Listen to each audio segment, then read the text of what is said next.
is a place that belongs to all of us, a place with a beauty all its own, a place graced by the presence of trailblazers, from Winston Churchill to the Dalai Lama, Audrey Hepburn to Masai Ujiri and the Toronto Raptors.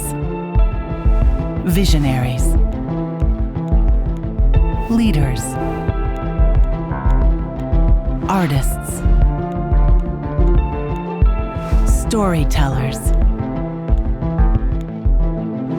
athletes. Those who come here with purpose, with lifetimes packed full of experience and unique perspectives.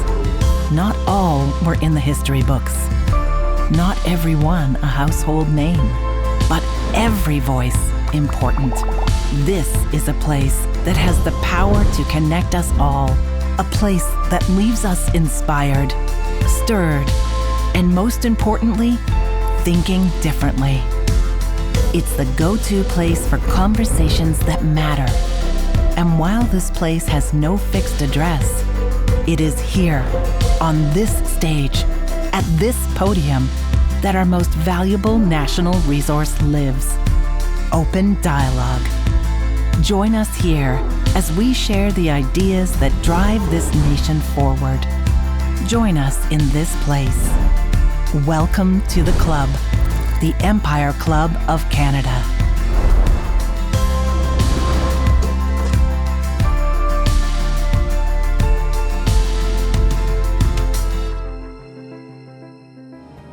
Good afternoon, everyone. Welcome to the Empire Club of Canada's first event of 2025. I'm Jenna Donaldson, chair of this historic organization and your host for today's event. To formally begin, I want to acknowledge that we are gathering on the traditional and treaty lands of the Mississaugas of the Credit and the homelands of the Anishinaabe, the Haudenosaunee, and the Wendat peoples. Toronto also remains home to diverse First Nations, Inuit, and Métis people. I encourage you all to continue to learn more about the traditional territories on which you live and work. I'd also like to begin by recognizing our sponsors. The Empire Club is a nonprofit organization, and our sponsors generously support the club and make these events possible, and viewing complimentary for those of you who are online. So I'd like to offer a big thank you to our lead sponsors, National Bank Financial Markets and FGS Longview. Thank you.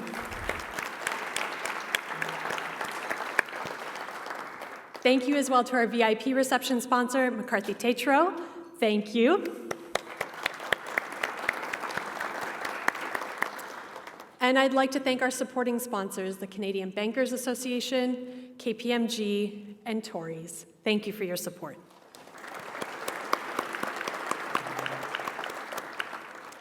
And I would be remiss if I did not offer a very big thank you to our event partner, TMX Group. Thank you for your partnership another year in a row, John.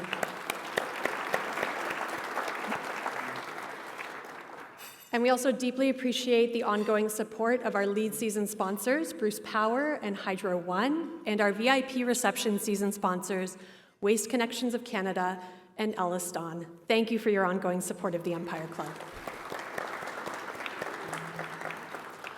And finally, thank you to our media partner, the Toronto Star, and our AV partner, Bespoke Audiovisual. Thank you for your support of us as well.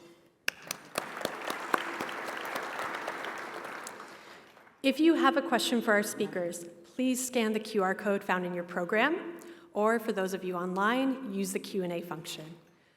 If you are online and you need help, please start a conversation with our staff using the chat function, and they will be there to help you. Today's discussion comes at a moment of fast, transformational change for Canada and our world. Between our last Empire Club event in December and this first meeting of 2025, we've certainly seen that in spades. In December, Prime Minister Trudeau hadn't announced he was stepping down, and now we're watching a full-blown leadership race to replace him. In December, no one was talking about annexing Greenland or Panama, or Canada becoming the 51st state, but here we are. It's easy to view these times as altogether unprecedented, but in the Empire Club's 122-year history, we find some conversations not too unlike the ones that are dominating our discussions today.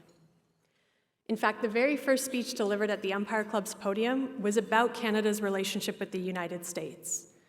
And in that speech, William Clark said, "You may be on very good terms with your neighbors without having them live in your house or you living in theirs. And just as I esteem one of my neighbors, so in the same way I respect the United States without desiring to be one of them." When I read those words, I am reminded that though some things change, they also stay the same. There are many things about today's economic and political climate that are unique, and that is why this conversation matters. These conversations matter because they help us navigate these turbulent, if not wholly unprecedented times. And thankfully, we have John McKenzie here to deliver a keynote that will highlight the importance of this moment that we're in, and a seasoned panel to help guide us through it. So without further ado, it is now my pleasure to invite one of today's lead event sponsors, David Skirka, Executive Vice President and Co-Head of Global Corporate and Investment Banking from National Bank Financial Markets, up to the podium to say a few words and introduce our keynote speaker, John McKenzie. Please join me in welcoming David Skirka to the stage.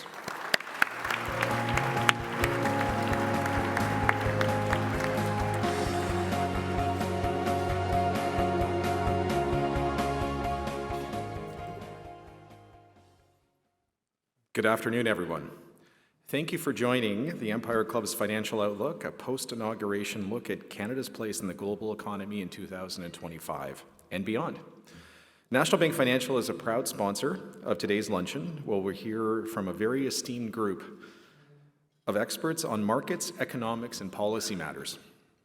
National Bank is proud to be fiercely Canadian, serving businesses, financial sponsors, and governments wherever they may take them and their ambitions as well. Given the topic today, and it being the day after President Trump returned to the White House, this session of the Empire Club will be the greatest session of the Empire Club in the history of the Empire Club forever and furthermore. I'm glad you're all here to make the Empire Club great again. In all seriousness, the Empire Club is a fantastic organization that brings together thought leaders on a wide range of topics that are important to Canadians and the world beyond. In light of the historic and sweeping changes to industrial policy, climate policy, immigration policy, threats of territorial expansion both in this world and in space, and renaming of landmarks, all on the first day, not to mention upending decades of cooperation between the US and Canada through the threat of unilateral tariffs. All of this as we face a leadership interregnum in Ottawa. To quote the late, great Gord Downie, this couldn't come at a worse time. Today I have the pleasure of introducing my good friend John McKenzie, CEO of the TMX Group, for a keynote speech. John has been with the TMX for over 20 years and CEO since 2020. John acted as the lead on many of the TMX most important milestones, including keeping the TMX proudly Canadian-owned through the Maple transaction, the acquisition of the Montreal Exchange, and Trayport. John is a passionate advocate for the Canadian capital markets, new capital formation, and keeping ahead of his global competitors. John is a CPA and CMA. He has an MBA from the Edinburgh Business School and an Honours BA from Wilfrid Laurier University. Please join me in welcoming John to the podium.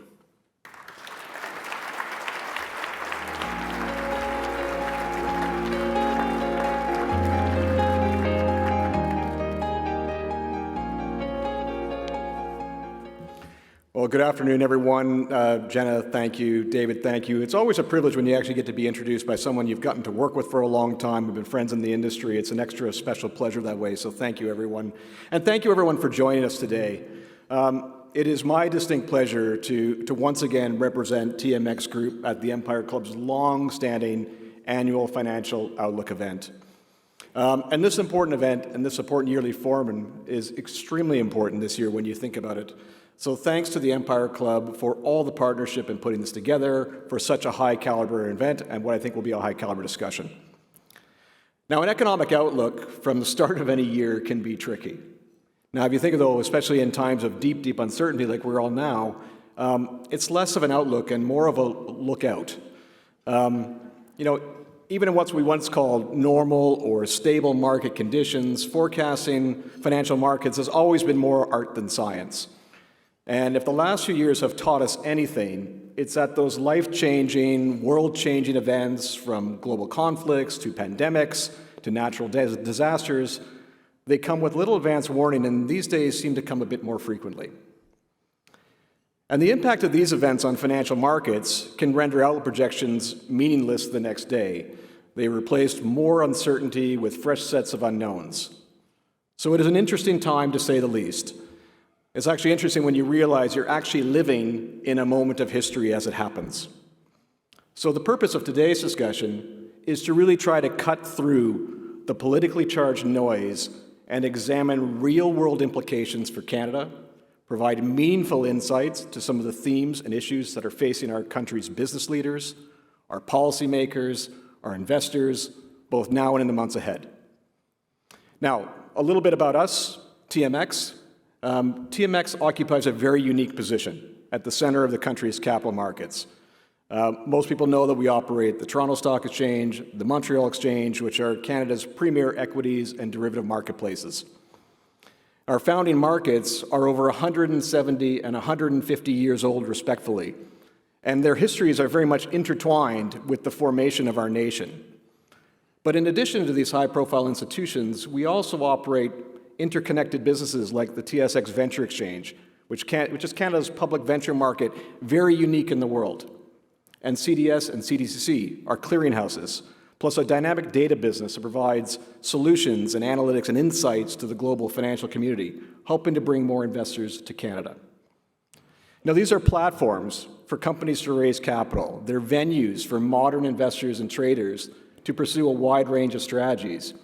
And they include the payment and settlement infrastructure that makes it all work.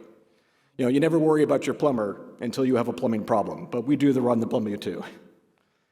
Now, our unifying purpose is very simple. It's to make markets better and empower bold ideas.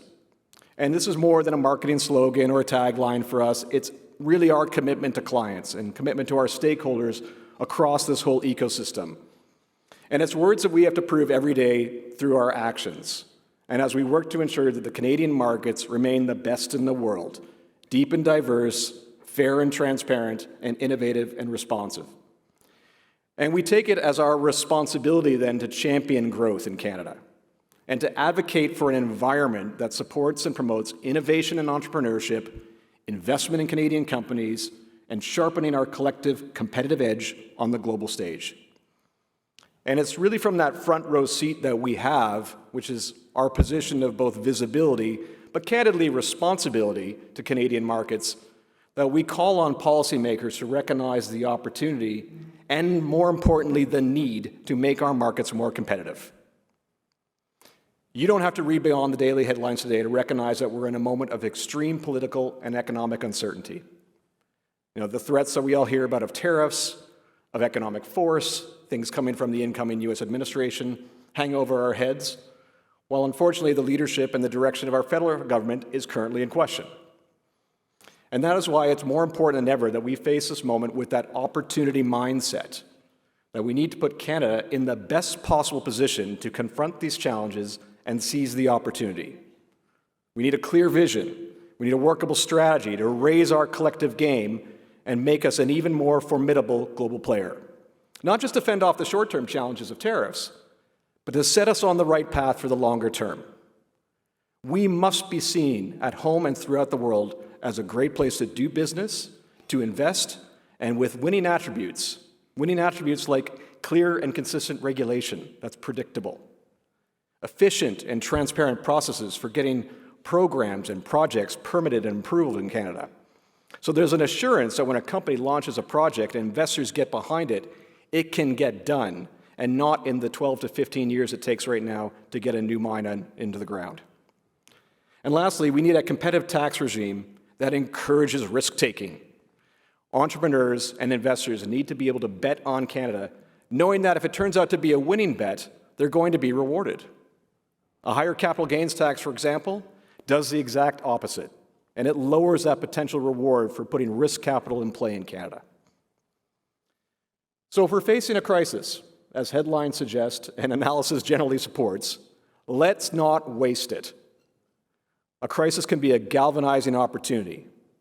A crisis forces everyone to focus on the same thing at the same time, and an incredible amount can be accomplished quickly under pressure. So let's take the necessary steps to not only weather this storm, but to set us on a long-term course that enables our collective businesses to thrive, our economy to grow, and ultimately all Canadians to prosper.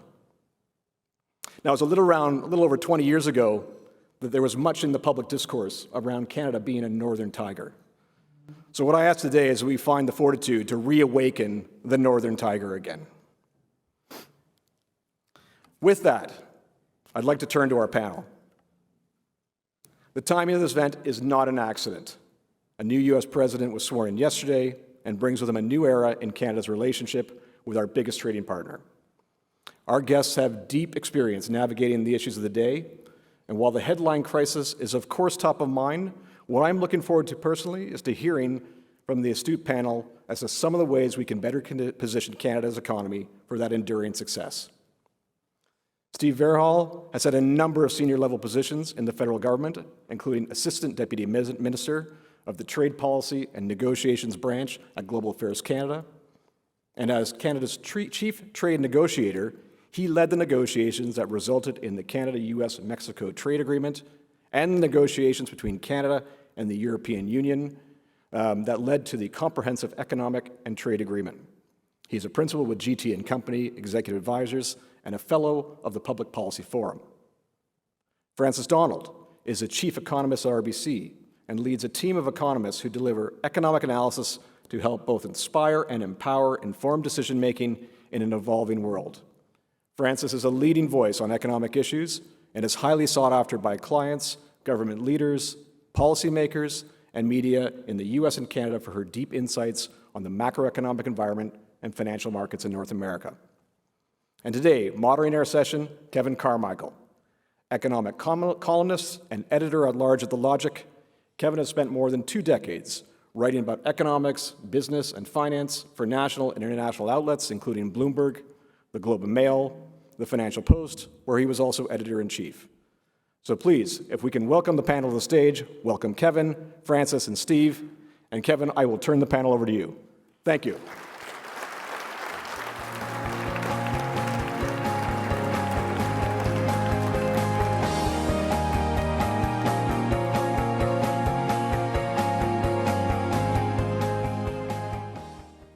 Thanks very much, John. I'll do a quick reminder to everyone to send in questions. I drew mine up yesterday on the train in from Montreal, so I'm sure they're all out of date, so I could use your help in anything that's more relevant to current events. Look, Steve, let's start with you. I'm sure most of the room wants to hear from you first, given those extraordinary events. First, you getting much sleep? Not a lot. Not a lot. I just didn't think so.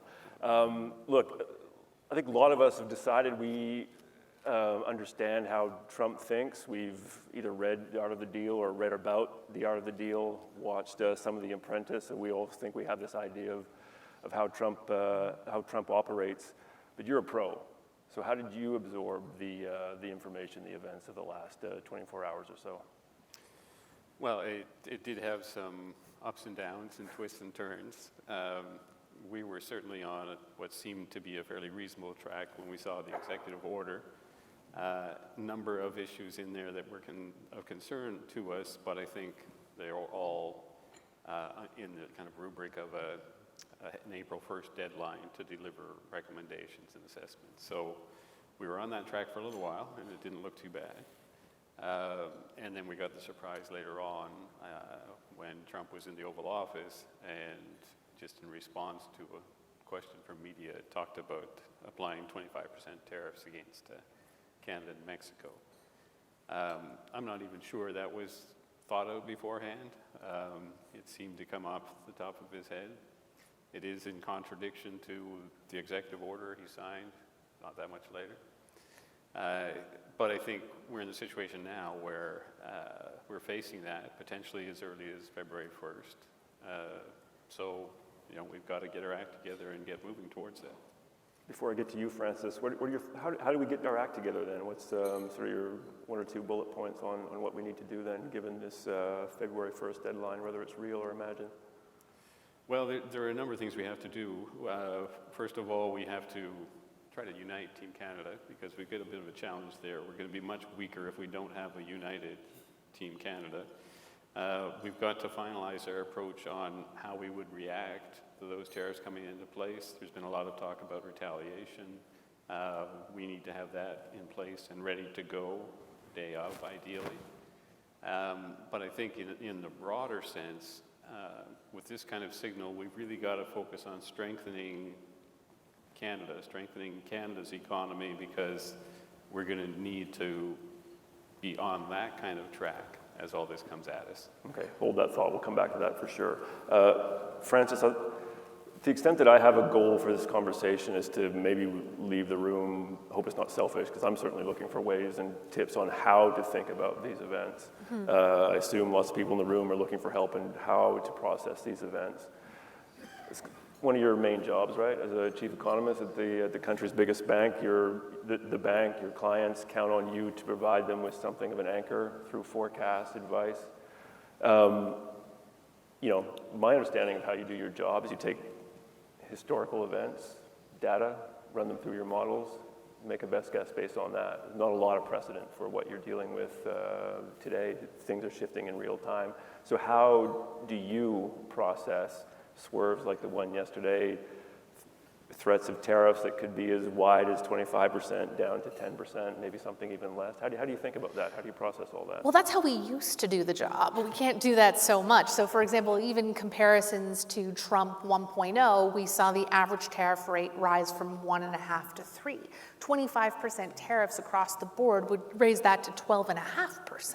So we're in orders of magnitude that are 10 times larger than what we've seen. So we can't even use Trump 1.0 as a prophetic way to get a sense of what's happening.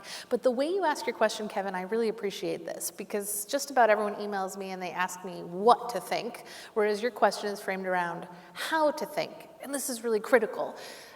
We get a lot of requests coming through. Can you neatly summarize the impact of a tariff threat into a percentage point hit to GDP? And we do have to do that. That is part of the job. 25% across the board tariffs would be a 3-year-long recession in Canada, pretty deep and problematic for a variety of reasons. And yet, I think this is false precision. The trickier, messier truth is that a tariff weaves its way rather insidiously through the Canadian economy through many, many channels. And a lot of them are very difficult to predict and very difficult to throw assumptions on. And every single economist that you've seen apply a percentage point hit to the economy has made massive assumptions. I'll give you some examples. The first thing that happens when we hear about these Trump threats is actually, even before we've heard about the tariff, there's an uncertainty shock on your economy. And businesses expressed this in the Bank of Canada Business Outlook Survey too, just for the last 3 months.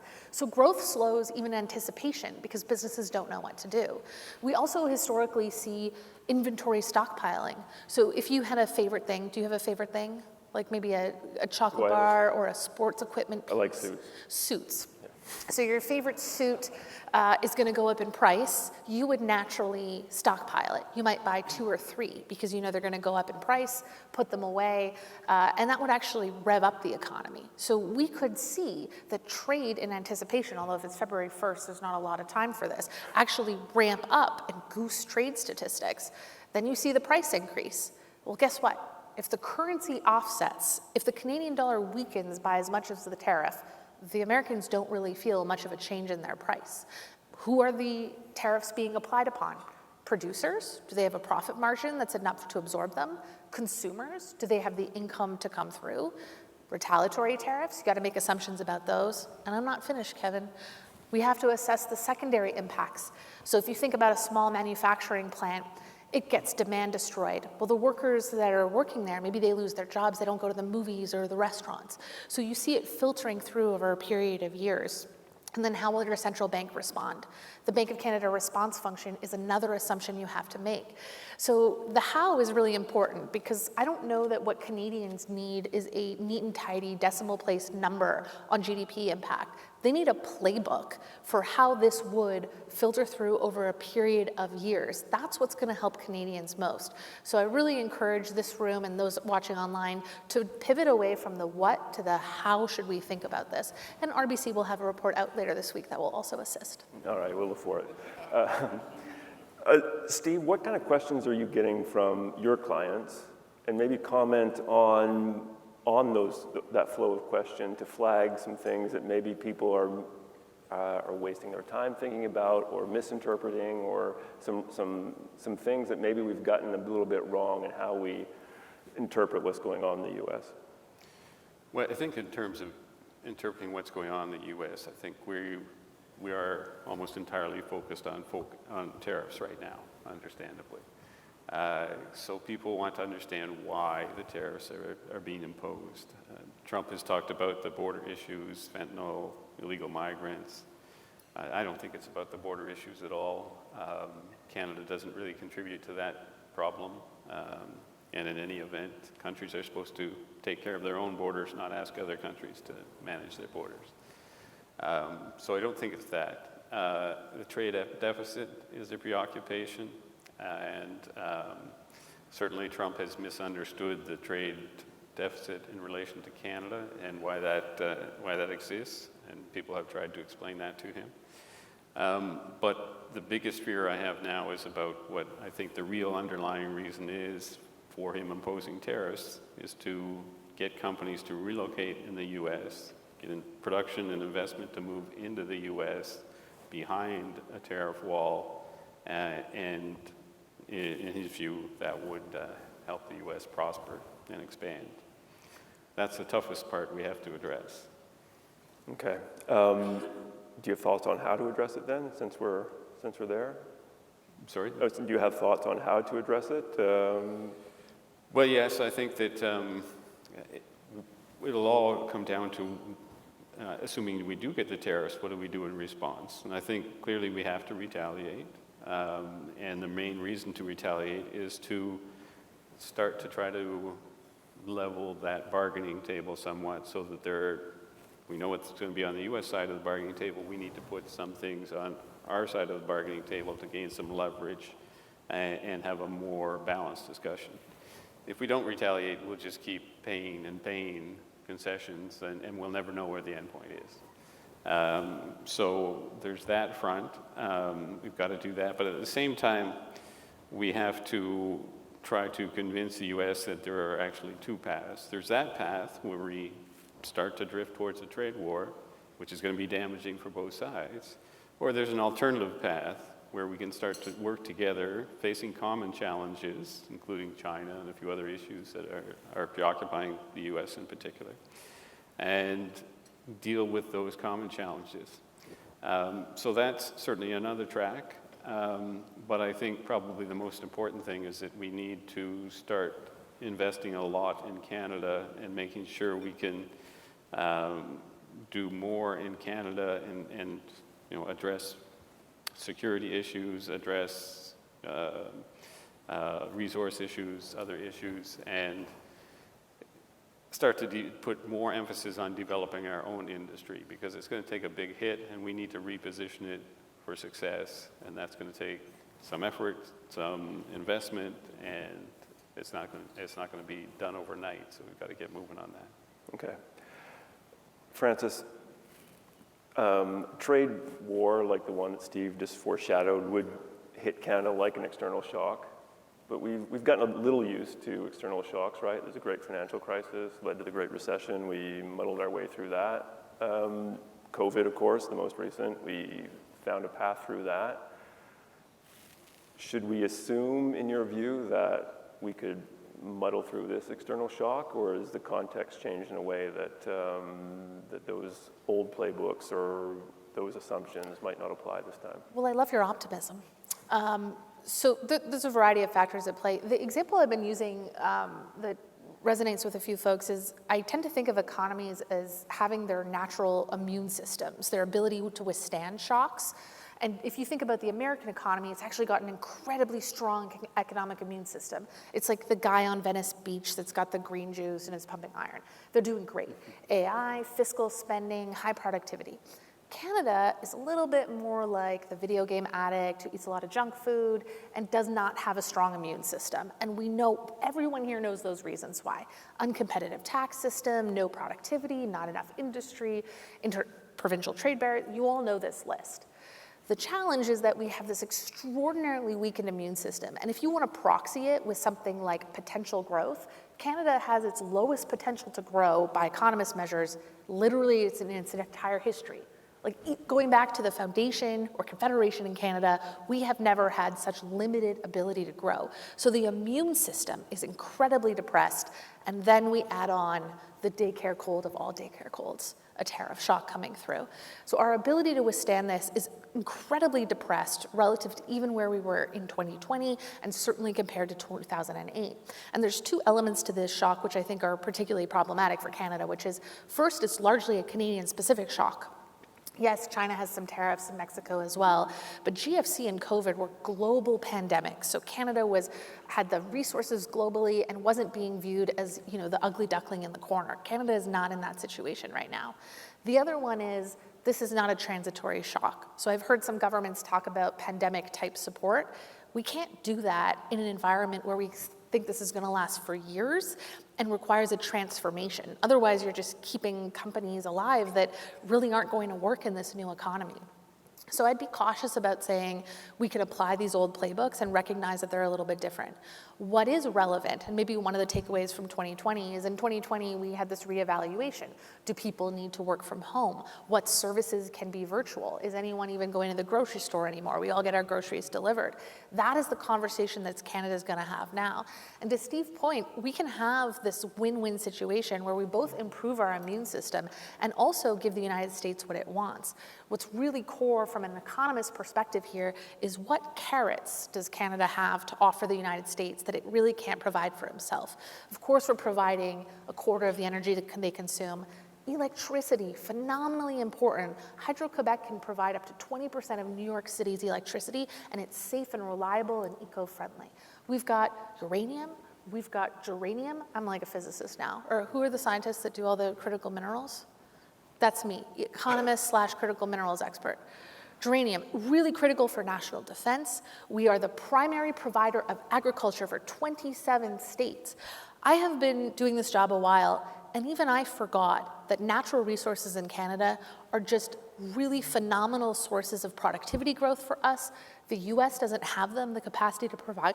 If we can drive on that side of the Canadian economy, we can both solve the cold and also improve the immune system. That's the angle Canada has to take right now. Steve, what gets the Americans' attention when you're having negotiations? Maybe you have some reflections from the NAFTA renegotiation from Trump 1. I mean, I ask because I've had some conversations with people that tell me that Canada needs to be careful about overplaying its hand. Maybe you could comment on that, whether you agree that there is some risk of us over-indexing on energy, say, or autos, or whatever the case might be. But what is it you think what card can we play, in your view, that actually will bring the Americans to the table to do a good negotiation? Well, first of all, negotiations with the Trump administration, either this one or the last one, is entirely different than any previous negotiation I've ever done.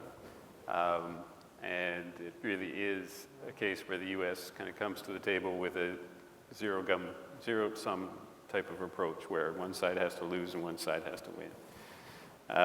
We managed to get through it the last time we had the negotiation just by kind of grinding through all the details, and we tended to be better prepared than the U.S. was and got a reasonably good deal. But this time around, it's going to be different, and I think we're going to have to go through this whole process of retaliation and counter-retaliation before we can move towards some kind of more normal negotiation. So we've got to get through a difficult process first. The U.S. will have its demands, we'll have some demands, and we'll have to try and find a balance in all of that. But the whole process is going to be rocky and uncertain throughout all that. Okay. The questions from the audience and the virtual audience are starting to roll in, so my work is almost done. Francis, I got a question here noting that the COVID crisis, for example, had some disproportionate effects on service sectors, service workers, hospitality sectors, that sort of thing. Do you have a sense on perhaps the industries or sectors that either are most at risk in a trade war or perhaps immune from a trade war? Do you have a frame for that? Yeah, so for geologists do critical minerals, right? So Right. all Canadian economists are becoming geologists.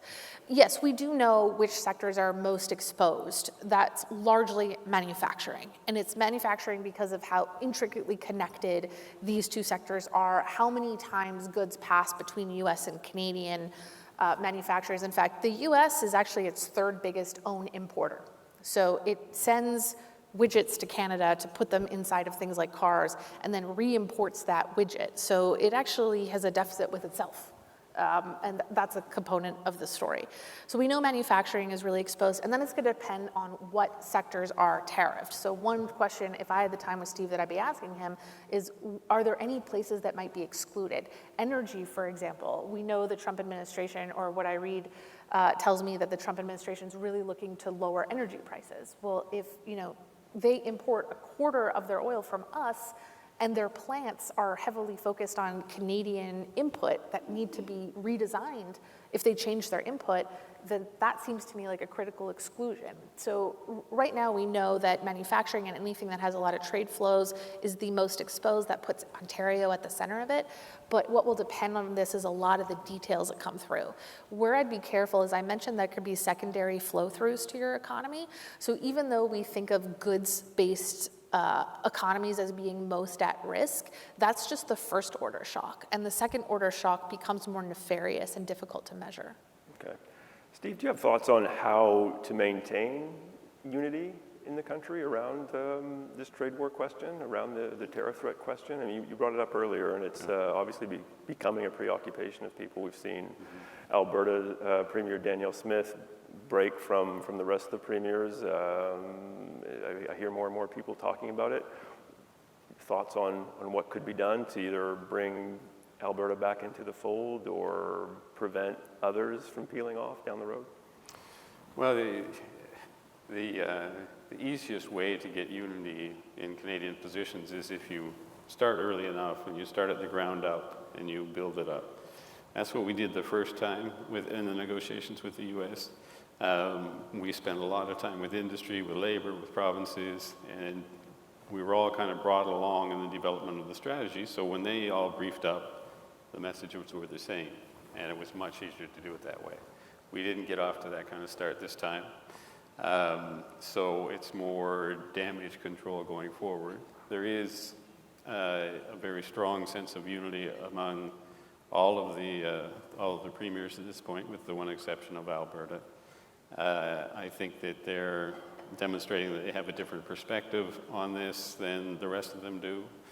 But we need to try to get them on board too, because it's the fact that Alberta has gone in a different direction through these last few weeks has significantly undermined Canada's position. Okay. Another question for you related. I've heard people say one way to preserve unity, to rescue the industries that will be most hardest hit by a trade war would be to establish some sort of commodity reserves to basically, if you're not going to be able to sell to the U.S., we'll keep it internally. How would that work? Or is that, one, I guess, is that something that you've heard or something that you think is a possibility? And two, if it is, how would that work? Well, yeah, I have heard about it, certainly, and I think it is a potentially very significant weapon in the arsenal that the federal government could have.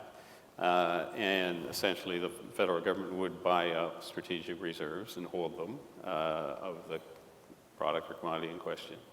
And that would be held as leverage. The U.S. would know those stocks are there and they're not being sold to the U.S. So that if we get to that stage, and this is a big step in terms of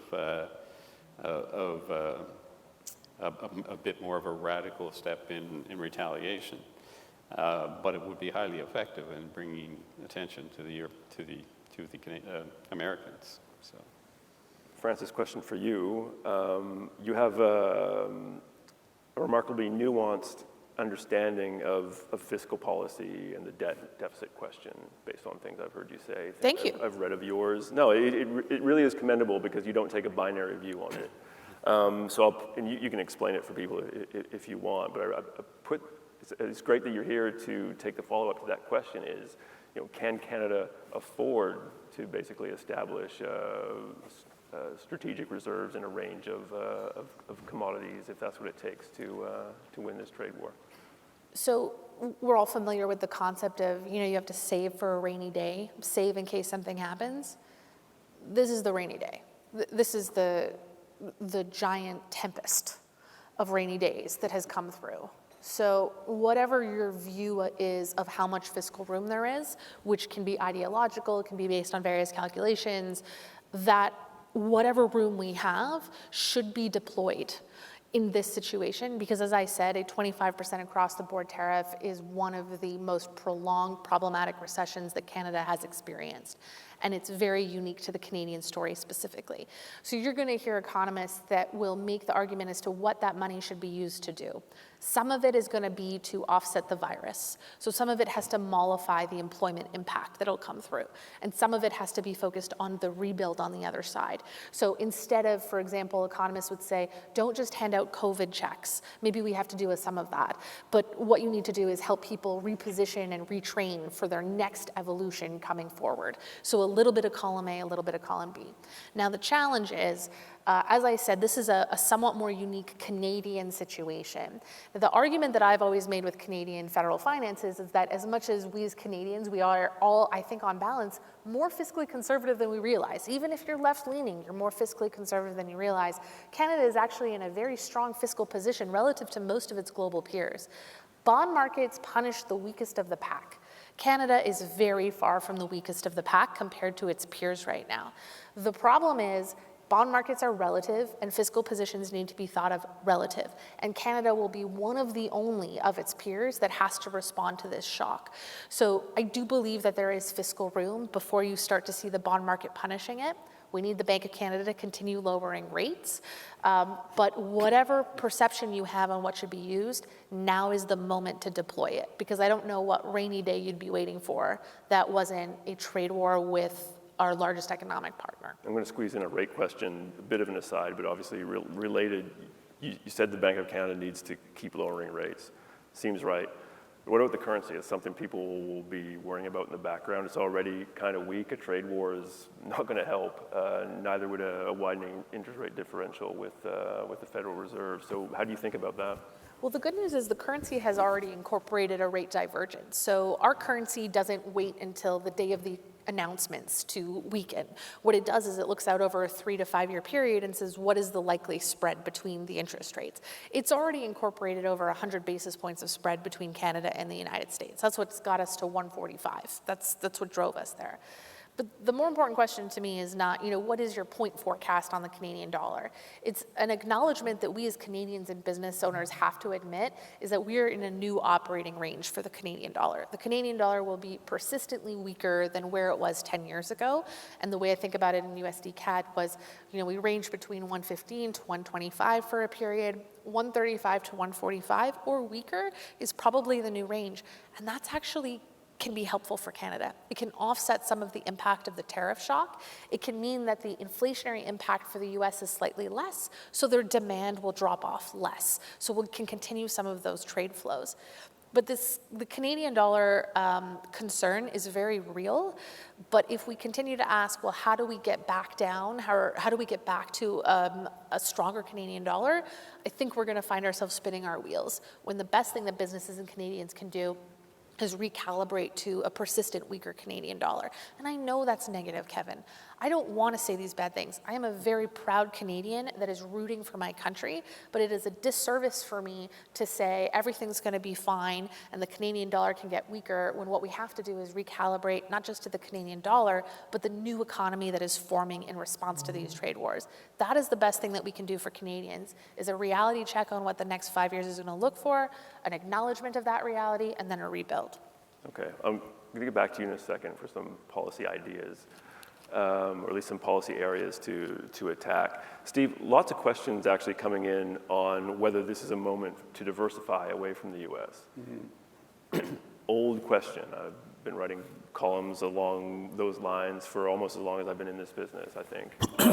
Nothing really changes. And in fact, just before this latest conflagration with the US, our trade dependency on the US was actually going back up. Can you just talk about that a little bit? I mean, you've been in this game a long time. I'm sure you've worked for some governments too who had you out trying to do trade deals with countries other than the US for the express purpose of diversifying the trade mix. From where you sat in Ottawa, why did none of that hard work that you and your colleagues were putting in really yield to anything that moved the needle? Well, I don't think it's ever yielded anything that was a game changer. I think it moved the needle somewhat. The agreement we negotiated with the European Union, ever since we negotiated trade between Canada and the European, has steadily risen through the years. Same with the comprehensive and progressive partnership on the Trans-Pacific Partnership. That has also seen growth over the years. But we're starting from a point where 76% of our exports go to the US. The US is an easy market for Canadians. It's right across the border, same language, same values generally, so it's an easy market to get into. And so that's where most of our businesses that export go. It's really difficult to move away from that. I don't think we'll see a big change from that, although 25% tariffs are going to make everybody think a lot more seriously. I think where there's a slight difference is in the energy field and in critical minerals, where we could move outside of the US. There are other customers out there fairly easily. We need to build the right infrastructure to do that and make a few other changes, but I think that's where an opportunity outside of the US that exists that's the most interesting. Okay. Is it something worth spending a lot of time thinking about just now, or is it a distraction to lean into this sort of diversification idea? Well, I think in that more narrow context of energy and critical minerals, we should pursue that for both economic reasons and tactical reasons. We should start putting a lot of effort into that, because if the U.S. is going to be imposing these kinds of tariffs on us, then we need to develop these other markets, and that's the best way to get that started. Okay, Francis, immune system. Mm-hmm. The best way for Canada to boost that weak immune system that you framed? I think the most immediate thing that we can tackle, you're going to just roll your eyes at me, interprovincial trade barriers. No one wants to talk about this because we've been talking about it for forever. I see it in your face. No, I mean, I'm writing about this right now. I feel like you're just doing this for my benefit. Well, no, so actually, it is the chief economist of our presenting sponsor that has been most vocal on this, Stéphane Verheul, but the IMF has done work on that. So we're all afraid of 25% tariffs. Do you know what the average interprovincial tariff is across Canada? It's 21%. And it's a pretty quick thing that a lot of politicians should be looking at as something that could really help buffer the shock coming through. And then, of course, what are we going to do on some of the broader immune system factors? There are the old standards. We have been talking about these for forever. Could we please cut the regulatory red tape around particularly housing infrastructure, help get housing activity building much more quickly? Can we please simplify the tax code? Can we please direct money towards productivity enhancing type of industries? These are not new ideas. No economist is going to stand up here and come up with a new idea for the immune system. But I think we also need to tilt towards what are the areas of our economy that we maybe have neglected a little bit more, and they really are in resources. Because there are new technologies and new industries that are coming on board, nuclear, AI data. And I make a joke about being a geologist, but I really truly believe that there are critical minerals and a variety of resources that exist in Canada that will help us develop the Canadian economy of the future and not just become a reliable trade partner to the US, who cannot supply to the same extent to themselves, but also to the global trade paradigm. So it isn't just, what's the Wayne Gretzky quote, shoot to where the puck is? Skate towards. Skate towards the puck is going. We're a football family. It'd be faster to shoot to where the puck It would is be going. faster to shoot. So we need to Wayne Gretzky this and say, where is the puck going to be? The puck is going to be needing a variety of these core resources that Canada has, and it will take time to get them going, and these businesses need to develop, and we need to develop the infrastructure around them. But if we could Wayne Gretzky this economy, I think we would feel much more confident about where we're going to be in 10 years. I will say this one thing. The bulk of Canada's problems are not fixable in a 1-year horizon or even a 3-year horizon. They are 5 to 10-year horizons. So when Steve says, I'm going to summarize, buckle up, I think economists also feel that the immune system will not be resolved in a short period of time, and there is no one single fix. The example that I often use is when your house is so messy that you can't even look anywhere without seeing clutter, my mother always said to me, just start in one corner. Find a corner and then start there. That is what Canada will have to do, but I hope it keeps an eye on where the industry's in the future. We can get there. It's just more of a 5 to 10 year story. Steve, a couple minutes left, so last word to you. You too said that Canada needs to sort of focus on its own house earlier in the conversation. Good opportunity to give you as I give you the last word to let you develop that idea a little more. Frances has sort of put out her thoughts. What do you want to add to that? What do you think Canada needs to do? Well, I think it's really initially a kind of a strategic conversation. We can spend all our time focusing on the U.S. and what kind of concessions we need to give to them and the trade war and everything else. But while we're doing that, and some of that we have to do, we really do have to figure out how we strengthen our position by ourselves. And it's the same kinds of things that Francis was talking about. We've got to invest in the infrastructure to get our critical minerals to potentially other customers, same with energy. And we've got to figure out ways to strengthen Canada so it's not just looking to the U.S. For so much of its economic health, but looking at what we can do on our own to better position ourselves going forward. All right. Thanks very much, Steve. Francis, thank you. Thanks, everyone. My tendency is usually to let these things spill over, but these two people have very important work to do, as you can imagine, so I'm going to try to do a hard stop today. So on behalf of the three of us, I'd just like to thank all of you for coming out and listening to us today.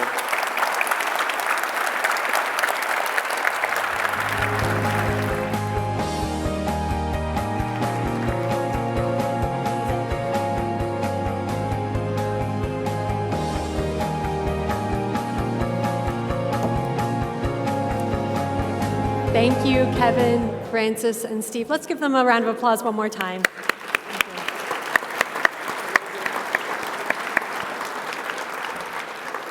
That was a real substantive and engaging conversation, so thank you for that. It's now my pleasure to invite to the podium Heather Torrey, partner at FGS Longview, one of today's lead sponsors, to thank our panel and deliver some remarks. Welcome, Heather.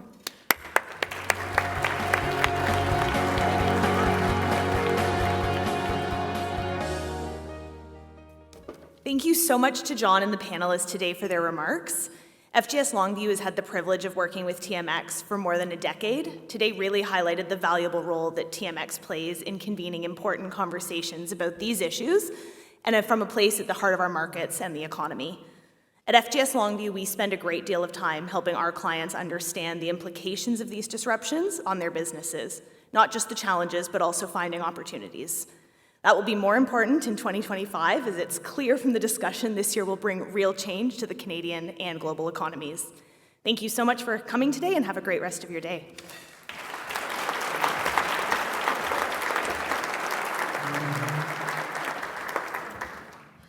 Thank you, Heather. And thank you to all of you who joined us today. I know there were a lot of you online as well. Thank you for joining us and being a part of this important conversation. I want to say thank you one more time to our sponsors, because they drive these Empire Club events forward, and we could not do it without them. And I'd also like to recognize a special group of people in the room. We have our students and young leaders here today. We have them from U of T, from T of U, and of course from Queen's University. They are sponsored by KPMG.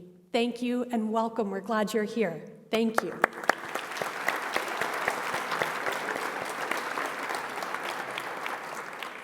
For those of you who would like to stay connected with us, please subscribe to our newsletter by scanning the QR code on your table. I hope you will join us at some of our upcoming events. Next week, I am thrilled to share that we have Prem Watsa, founder, chairman, and CEO of Fairfax Financial Holdings, coming to the Empire Club to receive the Nation Builder of the Year award. This is a special event that will take place next Tuesday, January 28th, and we still have a few tickets left for those of you that are interested. And on February 13th, we are proud to join together with the Ontario Chamber of Commerce for the launch of their 2025 Economic Outlook and Business Confidence Analysis. For those of you who joined us last year, it was a fantastic event, and we look forward to hosting them again. So join us on February 13th. And finally, thank you all for being here today. I appreciate that you may remember, as a club of record, all Empire Club events are available to watch and listen to on our website, and a recording of this event will be available shortly. Thank you again for joining us today. This meeting is now adjourned. Have a great day.